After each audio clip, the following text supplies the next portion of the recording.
ख्वाजा हज़रत ख्वाजा मोइनुद्दीन चिश्ती रहमतुल्लाह अलैह की ये दरगाह शरीफ ज़रूर अजमेर में है, मगर ये बात कह लेनी चाहिए हमें कि ये दुनिया के हर मुल्क में बसने वाले धड़कते हुए दिलों में मौजूद है। एक मुसलमान भाई और एक हिंदू भाई जब दोनों की औलादें बाहर होती हैं तो दोनों ये चाहते हैं कि हमारे बच्चे शांतिपूर्वक घरों में वापस आ जाएं। लेकिन कुछ ऐसी ताकतें इस वक्त चल पड़ी हैं और उन ताकतों को चलाया गया है, उन ताकतों को सपोर्ट किया जा रहा है। उसकी वजह है कि 2019 से लेकर 2021 के दरमियान भारत की 13 लाख बेटियां गायब हो चुकी हैं।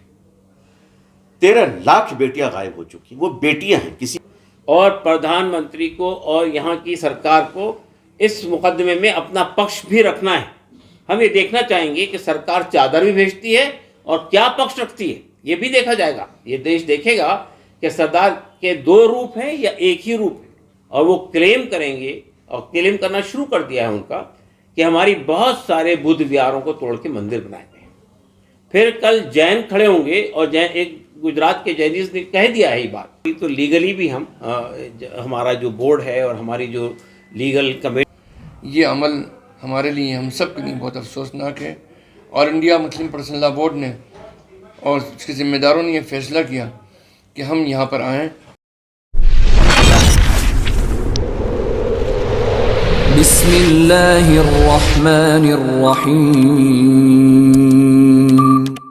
In the name of Allah, the Beneficent, the Merciful. अस्सलाम वालेकुम दोस्तों, उम्मीद है खैरियत सब तमाम लोग। आज एक प्रेस कॉन्फ्रेंस रखी गई थी जिसमें all India Muslim personal law board के जॉइंट सेक्रेटरी साहब और वहाँ के स्पोक्स पर्सन और भी जो दीगर मेंबरान हैं all India personal law board के, और भी जो हुज़ूर करीमनाथ की बारगाह में खुद्दाम ख्वाजगान कमेटी अंजुमन का सैयदजादगान, उनके मेंबरान मौजूद थे। और उन्होंने क्या बात कही अपनी, वो पूरे अजमेर शरीफ के साथ में और जो दीगर हिंदुस्तान की सरजमीन के ऊपर में जो कोर्ट एंटरटेन कर रही है उससे मुतल्लिक उन्होंने क्या कहा, 1991 का जो एक्ट है उसके हवाले से क्या कहा। और बहुत अच्छी बात है उन्होंने कही कि हमको देश को आगे लेकर के जाना है, ना कि आपस में एक दूसरे की टांग खींचनी, ना कि खुदाई करनी है। पूरा देश खुदाई करने के ऊपर में लगा हुआ। तो बिना देर किए हुए चलते हैं वहाँ प्रेस कॉन्फ्रेंस में, और जो बातचीत उन बुजुर्गों ने कही इंशाल्लाह वो सुनाते हैं। अस्सलाम वालेकुम। आज अंजुमन सैयदजादगान खुद्दाम ख्वाजा दरगाह शरीफ के ऑफिस में मुस्लिम पर्सनल लॉ बोर्ड के जो हजरात तशरीफ़ लाएँ, उनमें डॉक्टर सैयद कासिम रसूल इलियासी साहब स्पोक्समैन हैं all India Muslim personal law board के, मौलाना शाह फजलुल रहीम मुजद्ददी साहब जनरल सेक्रेटरी हैं, मौलाना अबू तालिब साहब जो हैं रहमानी साहब एग्जीक्यूटिव कमेटी मेंबर हैं, और मोहम्मद नाज़मुद्दीन साहब स्टेट प्रेसिडेंट हैं जमात इस्लामी। मुस्लिम पर्सनल लॉ बोर्ड में जमीयत उलमा हिंद, जमात इस्लामी, दीगर पॉलिटिकल मुस्लिम लोग और जितनी तंजीमें, शिया हज़रात, दरगाह, खानकाह, सब गोया के 30 करोड़ मुस्लिम्स का रिप्रेजेंटेशन है मुस्लिम पर्सनल लॉ बोर्ड, जिन्होंने बाबरी मस्जिद का केस भी लड़ा और दीगर औकाफ के मामले भी पेश है। हर जगह पेश रहती है जमात। ये एक अम्ब्रेला है डिफरेंट मुस्लिम ऑर्गेनाइजेशंस की, और मुसलमानों की वॉइस रेज करती है। जो क्रिमिनल विष्णु गुप्ता ने हज़रत ख्वाजा मोइनुद्दीन चिश्ती रहमतुल्लाह अलैह की दरगाह पे केस किया है, यहाँ मंदिर है जिसको कोर्ट ने एक्सेप्ट किया है, तो उस सिलसिले में आप यहाँ तशरीफ़ लाए। और इन्होंने, चूँकि हज़रत ख्वाजा मोइनुद्दीन चिश्ती रहमतुल्लाह अलैह की दरगाह वो है जहाँ हर मज़हब व मिलत के लोग आते हैं, इंडिया की डाइवर्सिटी को, प्लुरलिज्म को प्रमोट करती है और यूनिटी एंड डाइवर्सिटी को प्रमोट करती है, सांप्रदायिक सौहार्द को। और उसके साथ साथ मोर ओवर बर्रे सगीर का एक बहुत बड़ा इस्लामिक मरकज़ है। हज़रत ख्वाजा मोइनुद्दीन चिश्ती रहमतुल्लाह अलैह शेखुल इस्लाम, दाई हैं, मुबल्लिग हैं इस्लाम के, आले नबी औलाद अली जिगर गोशा रसूल हैं। आपके तवस्सुल से, ख्वाजगान चिश्त के तवस्सुल से बर्रे सगीर में इस्लाम फैला है। तो ये इस्लाम का भी मरकज़ है और ये आइडिया ऑफ इंडिया का प्रमोट करता है, जहाँ हर मज़हब व मिलत के लोग आते हैं और फैज़याब होते हैं। बाकी आपसे ये रोशना। देखिए, मैं all India Muslim personal law board का अपने परिचय करा दिया है। मैं ये बताऊं कि all India Muslim personal law board मुसलमानों की अपेक्स बॉडी है, जैसा कि आपने कहा है। ये 1972 में कायम हुई थी और अब तक के ये पर्सनल लॉ और पर्सनल लॉ से जितने रिलेटेड इश्यूज़ हैं उन सब पर मुसलमानों का पक्ष रखती है, चाहे हुकूमत के सामने रखना हो, चाहे कोर्ट के सामने रखना हो, चाहे समाज के अंदर सामाजिक इश्यूज़ के ऊपर कोई आंदोलन चलाना हो, तो इसमें मुस्लिम पर्सनल लॉ बोर्ड की एक बड़ी भूमिका होती है। हम लोगों ने ये महसूस किया कि ये इस वक्त में जो सिलसिला चल पड़ा है मुल्क के अंदर के मस्जिदों पर क्लेम किए जाने लगे हैं कि यहाँ मंदिर था और फलां था, वो सिलसिला बढ़ते बढ़ते अजमेर की दरगाह शरीफ तक आ गया, ख्वाजा मोइनुद्दीन चिश्ती रहमतुल्लाह अलैह की दरगाह तक आ गया। तो हमें तशवीश हुई कि हमें चल कर एक तो ये कि हमें मौलाना से और दरगाह के जितने सज्जादगान हैं, मुंतज़मीन हैं, उनसे एक सॉलिडारिटी भी शो करनी है कि हम आपके साथ हैं, और जी खुदाम हज़रात से भी हमें सॉलिडारिटी शो करनी है कि हम आपके साथ हैं, सिर्फ मॉरली नहीं, अखलाक़ी नहीं, बल्कि अगर ज़रूरत पड़ी तो लीगली भी हम हमारा जो बोर्ड है और हमारी जो लीगल कमेटी है वो इस मामले में अपना ताउन पेश करेगी, जैसा कि हम लोग और मामलात में कर रहे हैं। ख़ुद वर्शिप प्लेसेस एक्ट के अंदर हमारा वहाँ सुप्रीम कोर्ट के अंदर हमने चैलेंज कर रखा है उस मसले को कि भाई इसको इंटरप्रेट किया जाए, और ये जो गलत इंटरप्रिटेशन हो रहा है और जिस तरह से वर्शिप प्लेसेस एक्ट होने के बावजूद भी इस तरह के क्लेम हो रहे हैं, तो इसको रोका जाए। तो मैं चाहता हूँ पहले हमारे जनरल सेक्रेटरी साहब इस पर अपनी बात रखें और उसके बाद फिर हम लोग आपसे बात भी करेंगे, सवालात के जवाब भी देंगे। मौलाना फजलुर रहीम मुजद्दिद साहब, आप जनरल सेक्रेटरी हैं बोर्ड के। जब हमको ये इत्तला मिली कि यहाँ के मुताल्लिक़ भी कुछ फ़िरक़ा परस्त तरह नज़रियात रखने वाले हजरात ने यहाँ पर भी इस फितने का इजहार किया है कि यहाँ पर भी मूर्तियाँ थीं और मूर्तियों के ऊपर गोया कि दरगाह बनाई गई या मस्जिद बनाई गई, ज़ाहिर है कि ये हम सब लोगों के लिए ये एक अफसोसनाक बात है कि हज़रत ख्वाजा मोइनुद्दीन चिश्ती रहमतुल्लाह अलैह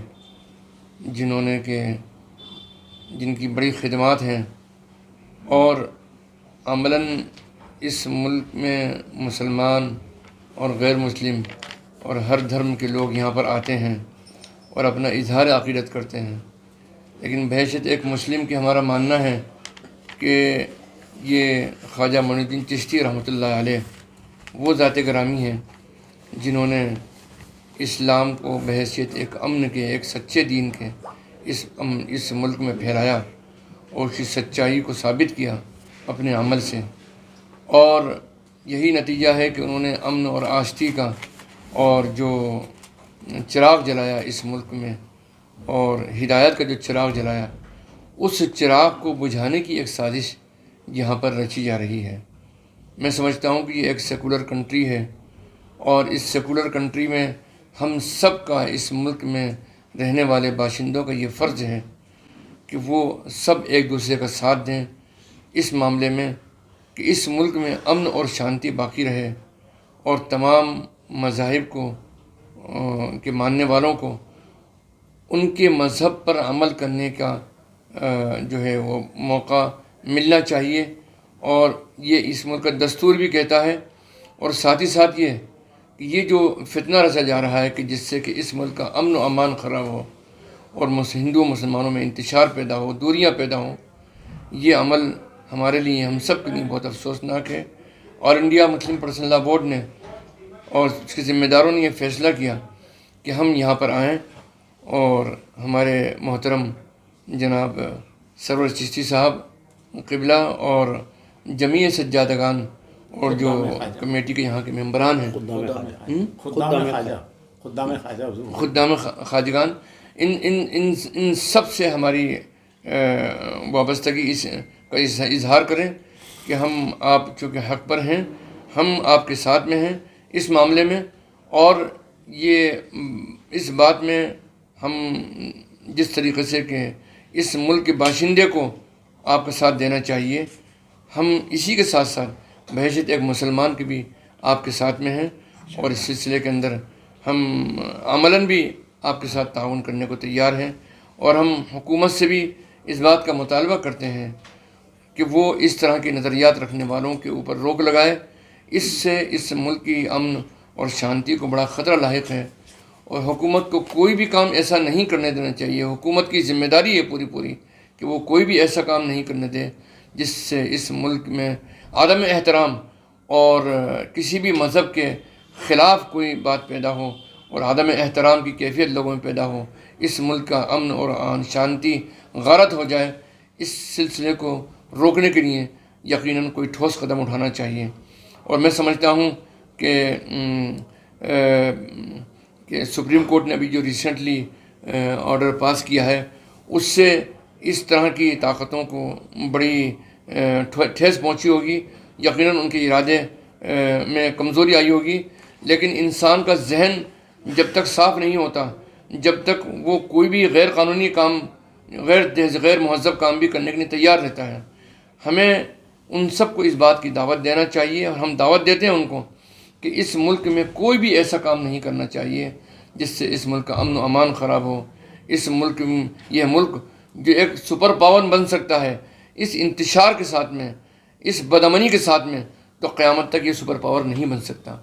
हम ये चाहते हैं कि ये मुल्क तरक्की करे, यह मुल्क अमन व आश्ती का गहवारा बने, लेकिन इस तरह फ़िरका परस्ती के तनाजुर में और फ़िरका परस्ती के माहौल में ये मुल्क न तरक्की कर सकता है, न इसकी यकजहती बाकी रह सकती है। तो हम इसी बात को का इजहार करने के लिए, पैगाम देने के लिए यहाँ पर आए हैं। और मैं ये चाहता हूँ हमारे एग्जीक्यूटिव मेंबर मुस्लिम पर्सनल लॉ बोर्ड के मौलाना अबू तालिब रहमानी साहब दामद बरकातुहुम से वो इस सिलसिले में अपने ख्यालात का भी इजहार फरमाएँ। बिस्मिल्लाहिर्रहमानिर्रहीम।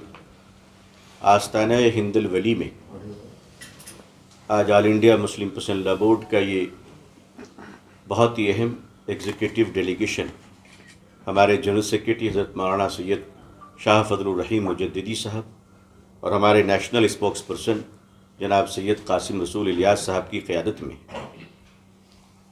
खुद्दाम ख़ाजगान जो यहाँ की एक बड़ी मोतबर ऑर्गेनाइजेशन है, मोतबर तंजीम है, उनकी खिदमत में हम हाजिर हुए।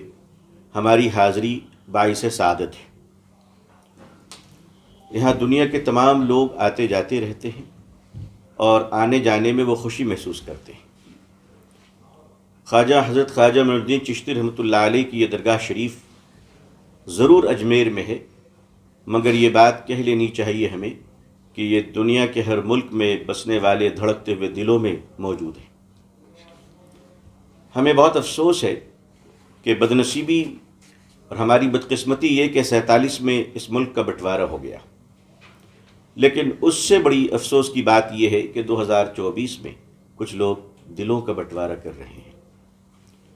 ये दिलों का बंटवारा असल में ये जो लोकतंत्र के विरोधी हैं, जो भारत के विकास और भारत की ताकतों के दुश्मन हैं, वो चाहते हैं कि यहाँ की एकता बिल्कुल टूट जाए ताकि ये मुल्क आगे न बढ़ सके। ऐसी सोच किसी देशभक्त का तो नहीं हो सकता। हाँ, दूसरे मुल्कों के टुकड़ों पर पलने वाले कुछ विदेशी ताकतों के छुपी हुई औलादों का ज़रूर हो सकता है। हम लोग ये चाहते हैं, और कौन नहीं चाहता है? जो सच्चा हिंदुस्तानी है वो चाहता है कि उसका पासपोर्ट दुनिया में सबसे ज़्यादा मजबूत हो।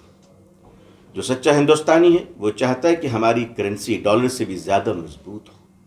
जो सच्चा हिंदुस्तानी है वो ये चाहता है कि हम अपने मुल्क के एक कोने से दूसरे कोने तक अपनी माँ बहनों के साथ इज़्ज़त के साथ चले जाएं। एक मुसलमान भाई और एक हिंदू भाई जब दोनों की औलादें बाहर होती हैं तो दोनों ये चाहते हैं कि हमारे बच्चे शांतिपूर्वक घरों में वापस आ जाएं।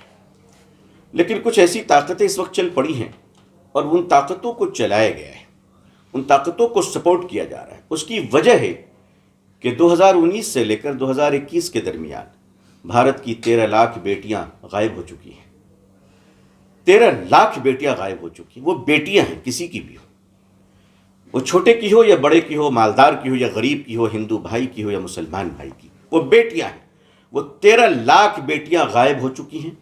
देश में कहीं क्रांति ना आ जाए, देश के माँ बाप अपने दामनों को फैलाकर अपनी बेटियों की तलाश के लिए हुकूमत को मजबूर न कर दें।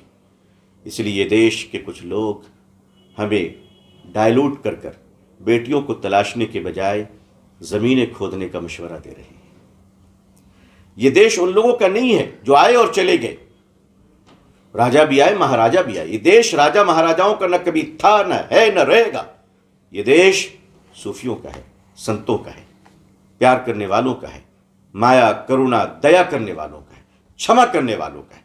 और इसमें कोई एक कम्युनिटी, कोई एक समाज को यह सेहरा हासिल नहीं होता है। मैं ये बात आज इस मुबारक सरजमीन से कह देना चाहता हूँ कि हम अपने देश के हिंदू भाइयों के एहसानात को कभी भूल नहीं सकते और कभी भूलना भी नहीं चाहिए। हज़रत ख्वाजा मोइनुद्दीन चिश्ती रहमतुल्लाह अलैह के दरगाह शरीफ के ताल्लुक़ से जिस तरह की बातें कही गई हैं, करोड़ों लोगों को दिलों में तकलीफ़ पहुँची है। उसमें से एक मैं भी शामिल हूँ, छोटा सा। सबको तकलीफ़ पहुँची, और तकलीफ़ क्यों ना पहुँचे? कोई अपने पुरखों को, अपने बड़ों की शान में गुस्ताखी बर्दाश्त कर सकता है? जो साहब अदालत गए हैं कि हमारी अदालतें जाहिर सी बात है हमसे ज़्यादा होश रखती हैं, हमारी अदालतें हमसे ज़्यादा नॉलेज रखती हैं, हमारी अदालतें हमसे ज़्यादा दानिशमंदी रखती हैं। माफ़ कीजिएगा, अगर अदालतें इसी तरह से चलती रहीं तो आने वाली नस्लें अदालतों पर कितना भरोसा करेगी? ये देश का नुकसान तो नहीं हो रहा है? कहीं इंसाफ का मजाक तो नहीं उड़ रहा है? बस इन्हीं अपने दिल की बेचैनियों को, दिल के ज़ख्मों को, दिल के दर्द को बयां करने के लिए हम लोग यहाँ आए हैं और ये बताना चाहते हैं कि हम सिर्फ एक ख्वाजा अजमेरी हिंदल वली अलैहि रहमा के तवस्सुत से हम हर उस जुल्म के ख़िलाफ़ हैं जो जुल्म चाहे मुसलमान पर हो या किसी हिंदू भाई पर हो। पैसिफिक एक कम्युनिटी, एक रिलीजन को लेकर नहीं, हम देश के साथ हैं, देश की अखंडता के साथ है, देश की एकता के साथ है। अगर इस एकता को कोई तोड़ेगा तो all India Muslim personal board हमेशा खड़ा है और खड़ा रहेगा। बहुत बहुत शुक्रिया। तो इस सिलसिले में अगर आपके जहन में कुछ सवाल, तो देखिए, पहली बात तो हम ये कहना चाहते हैं कि आप जानते हैं कि जब बाबरी मस्जिद का इशू चल रहा था तो उस ज़माने में हमारी देश की संसद में एक बिल पास हुआ था जिसे वर्शिप प्लेसेस एक्ट 1991 कहा जाता है। ये जब पास हुआ था तो सबकी सहमति से पास हुआ था। इसमें कांग्रेस भी थी, इसमें बीजेपी भी थी, इसमें और अन्य पार्टियां थी, सबकी सहमति से पास हुआ था कि बाबरी मस्जिद का इशू अब आखिरी इशू होना चाहिए। इसके बाद कोई नया डिस्प्यूट, कोई नया तनाज़ा नहीं खड़ा होना चाहिए। इसलिए ये कहा गया था कि 15 अगस्त 1947 को जिस इबादत गाह की, चाहे वो मस्जिद हो, मंदिर हो, गुरुद्वारा हो, दरगाह हो या कोई भी चीज़ हो, उसकी पोजीशन जो 15 अगस्त 1947 को थी वो अला हाल ही जैसी की तैसी बाकी रहेगी, कोई नया डिस्प्यूट खड़ा नहीं हुआ। और आपको मैं ये बताना चाहता हूँ, 9 नवंबर 2019 को सुप्रीम कोर्ट ने जो बाबरी मस्जिद राम जन्मभूमि पे जो जजमेंट दिया था उसमें 19 पेज इसी एक्ट पर बात की थी और ये कहा था कि इस एक्ट की मौजूदगी में, इस एक्ट के होते हुए अब कोई नया डिस्प्यूट को हम इंटरटेन नहीं करेंगे, नहीं करना चाहिए और कोई क्लेम नहीं होना चाहिए। लेकिन हमें अफसोस के साथ ये कहना पड़ता है कि पहले ज्ञानवापी मस्जिद, फिर मथुरा की शाही ईदगाह, फिर भोज यानी आपके मध्य प्रदेश के अंदर वहाँ की एक मस्जिद, उसके बाद फिर संभल की अभी रिसेंटली जामा मस्जिद, उसके बाद अभी रिसेंटली जो है जौनपुर की मस्जिद और फिर अजमेर की ख्वाजा मोइनुद्दीन चिश्ती की दरगाह पे ये क्लेम किया जा रहा है। और हमें अफसोस की बात ये कहना पड़ता है कि ये क्लेम अदालतें इस कानून के बावजूद इंटरटेन कर रही है और अदालतें इंटरटेन कर रही है तो ये जब ये कानून मौजूद है तो ये सेंट्रल गवर्नमेंट की भी, स्टेट गवर्नमेंट की भी रिस्पॉन्सिबिलिटी है कि इस कानून का उल्लंघन करने वालों के खिलाफ सख्त कार्रवाई करें और इस कानून को किसी भी अदालत में चैलेंज नहीं किया जाना चाहिए। यानी अगर हमारी अदालतें, हमारी न्यायपालिकाएं अगर इस तरह के पिटिशंस को इंटरटेन कर रही है तो इसका मतलब ये है कि वो दस्तूर का मजाक उड़ा रही है। इसलिए कि ये हमारी संसद का पारित कानून है और जब तक ये कानून मौजूद है कोई नया डिस्प्यूट खड़ा नहीं होना चाहिए। आप जानते हैं कि एक पिछली बार जब ये ज्ञानवापी मस्जिद का इशू खड़ा हुआ था तो एक वर्बल इंटरप्रिटेशन के बुनियाद पर जो जस्टिस चंद्रचूड़ साहब ने दिया था, इस तरह कहा जाने लगा कि भाई सर्वे करवाने से कोई फ़र्क नहीं पड़ता है। लेकिन मैं ये बताना चाहता हूँ कि 2019 का जो जजमेंट है बाबरी मस्जिद का, उसमें 19 पेज पर सुप्रीम कोर्ट के 5 जजों ने सहमति के साथ एक जजमेंट दिया है और वो जजमेंट ये है कि अब इस कानून के होते हुए, 1991 के कानून के होते हुए कोई नया डिस्प्यूट को इंटरटेन नहीं किया जाएगा। इसका मतलब ये है कि जो चीज़ लिखित रूप में मौजूद है वही स्पष्ट तौर पे मौजूद है, इसलिए अदालतों को के लिए वो नज़ीर है। अदालतों को उस कानून को अब कोई चैलेंज करने वाली बात को नहीं लेना चाहिए। दूसरी बात मैं ये कहना चाहता हूँ, जैसा कि अभी हमारे बुजुर्गों ने भी बात ये कही है कि अगर इस तरह का सिलसिला शुरू हुआ तो वो सिर्फ दरगाह तक, मस्जिद तक महदूद नहीं रहेगा। कल को फिर बुद्धिस्ट खड़े होंगे और वो क्लेम करेंगे, और क्लेम करना शुरू कर दिया है उनका, कि हमारी बहुत सारे बुद्ध विहारों को तोड़ के मंदिर बनाए गए। फिर कल जैन खड़े होंगे और एक गुजरात के जैनिस ने कह दिया है ये बात, जैनिस खड़े होंगे और ये दावा करेंगे कि हमारे बहुत सारे जैन मंदिर को तोड़ के मंदिर बनाएंगे। तो क्या अब इस देश में खुदाई का सिलसिला शुरू हो जाएगा? क्या अब हम लोग जो है पास को खोदेंगे, माजी को खोदेंगे, अपने पास को खुदाई करके देखने की कोशिश करेंगे? तो मैं ये कहना चाहता हूँ कि ये सिलसिला शुरू हुआ तो इससे समाज के अंदर बड़ा इंतशार पैदा होगा, लॉलेसनेस पैदा होगी, अनार्की पैदा हो जाएगी और लोग सड़कों पर आ जाएंगे, जैसा कि हमने अभी देखा है संभल के अंदर। यहाँ अजमेर के सिलसिले में, अजमेर का जगह बहुत सेंसिटिव है, जैसा कि अभी मौलाना कह रहे थे अबू तालिब रहमानी साहब, कि हिंदू, मुसलमान, सिख, ईसाई सबके लिए अकीदत का मरकज़ है। तो जाहिर बात है कि आप सिर्फ मुसलमानों की भावनाओं से नहीं छेड़छाड़ कर रहे हैं, बल्कि सब लोगों की भावनाओं से छेड़छाड़ कर रहे हैं। तो हम समझते हैं कि इस सिलसिले को बंद होना चाहिए और देश की सबसे बड़ी जिम्मेदारी देश की सरकार की है, क्योंकि सरकार को ही अपने कानून को डिफेंड करना चाहिए। और हम समझते हैं कि जहाँ पर यहाँ अभी मुझे ये मालूम हुआ है कि जब उर्स शुरू होने वाला है तो प्रधानमंत्री की तरफ से भी चादर आने वाली है, और प्रधानमंत्री को और यहाँ की सरकार को इस मुकदमे में अपना पक्ष भी रखना है। हम ये देखना चाहेंगे कि सरकार चादर भी भेजती है और क्या पक्ष रखती है, ये भी देखा जाएगा। ये देश देखेगा कि सरदार के दो रूप हैं या एक ही रूप है। तो हम समझते हैं कि सरकार को भी अपना पक्ष बहुत क्लियर कट तरीके से वाज़ेह करना चाहिए। और ये जो सिलसिला हमारे यहाँ के कुछ ऐसे अशांति को फैलाने वाले तत्वों ने शुरू कर रखा है, इस सिलसिले पर रोक लगनी चाहिए। अब मैं चाहता हूं कि अगर आपके जहन में कोई सवाल। जी, 2019 में जो फैसला जैसे चंद्रू ने दिया था, उसमें ये जानबूझकर इस तरीके का लूप पॉइंट रखा गया कि आज सर्वे के नाम पर किसी भी कोई भी जो है ऐसा प्लेसेस को आप आइडेंटिफाई कीजिए और उस पर केस दायर कर दिए, और अदालतें उसको एंटरटेन कर रही हैं जिस इस बिना पे कि सर्वे ही तो हो रहा है। देखिए 2019 के जजमेंट में इस तरह की कोई बात नहीं है। ये जो अभी ज्ञानवापी का इशू जब गया था इलाहाबाद हाई कोर्ट से, जब हम लोगों ने चैलेंज किया गया था हमारे साथियों ने सुप्रीम कोर्ट में, तो उस पर जस्टिस चंद्रचूड़ ने एक वर्बल ऑब्जर्वेशन दिया है, वो लिखित रूप में नहीं है। वर्बल ऑब्जर्वेशन ये है कि अगर किसी कुछ लोग ये जानना चाहते हैं कि वहाँ मस्जिद से पहले क्या था, तो इससे कानून में कोई इंटरफेरेंस नहीं हो सकता है। आपको लगता है कि वही वजह है खास इस तरीके की चीजें होनी? ये वजह नहीं होनी चाहिए। मैंने आपसे बताया ना कि लिखित रूप में कानून मौजूद है। 2019 का जो जजमेंट है बाबरी मस्जिद पर, उस जजमेंट में बहुत ही 19 पेज पर, छोटे मोटे पेज पे नहीं, 19 पेज पे इस कानून को एक्सप्लेन किया गया था, और उसमें स्पष्ट तौर पर ये बात कही गई थी कि इस कानून के होते हुए अब कोई नया डिस्प्यूट खड़ा नहीं हो सकता। तो मेरा कहना यह है कि अगर अदालतें ये जवाब फराहम कर रही है कि जस्टिस चंद्रचूड़ साहब ने ये बात कही थी, तो जस्टिस चंद्रचूड़ साहब भी उन 5 जजेस में शामिल थे जिन्होंने वो फैसला लिखा था, और वो लिखित रूप में मौजूद है। तो अदालतों के लिए नज़ीर वही फैसला बनेगा, ये वर्बल इंटरप्रिटेशन नहीं बनेगा।